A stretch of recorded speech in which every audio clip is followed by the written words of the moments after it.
కేంద్ర ప్రభుత్వం కానీ ఇక్కడ దేశంలో ఉన్నటువంటి అందరూ కూడా చట్టానికి అనుకూలంగా ఉంటారు, చట్టపరంగా పనిచేస్తారు. అలాంటప్పుడు ఈ ఆదివాసీ ప్రాంతం కృష్ణగిరి ప్రాంతంలో చాలా రకాల చట్టాలు ఉన్నాయి.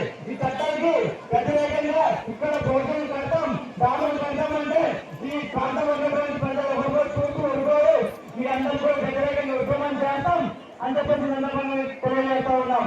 అలాగే ఇంత అన్యాయం జరుగుతున్నప్పటికీ కూడా మాకు సపరేట్ గా జిల్లా పెట్టారు, జిల్లా కలెక్టర్ గారు ఉన్నారు. ఈ జిల్లాలో ఉన్నటువంటి ఆదివాసీ ప్రాంతాన్ని రక్షించబోయే ఆయన అంటే ఏం మాట్లాడుతున్న మౌనంగా చాలా అన్యాయం చేస్తా ఉన్నాం. అలాగే ఈ రోజు మధ్యవాస ప్రాంతంలో 5వ ఫ్లోర్ వ్యతిరేకంగా మేము ఇక్కడ మా గర్జన సభ ఏర్పాటు చేశాం.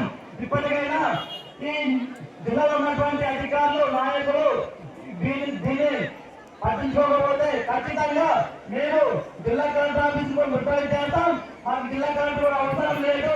ఎందుకంటే జిల్లా కలెక్టర్ ఆదివాసీ ప్రాంతం కోసం ఉండండి, లేదనుకుంటే జిల్లా కలెక్టర్ ఆఫీస్ కూడా చేస్తాం, ఐటీడీ ఆఫీస్ కూడా చేస్తామని చెప్పి సందర్భంగా తెలియజేస్తా ఉన్నాం.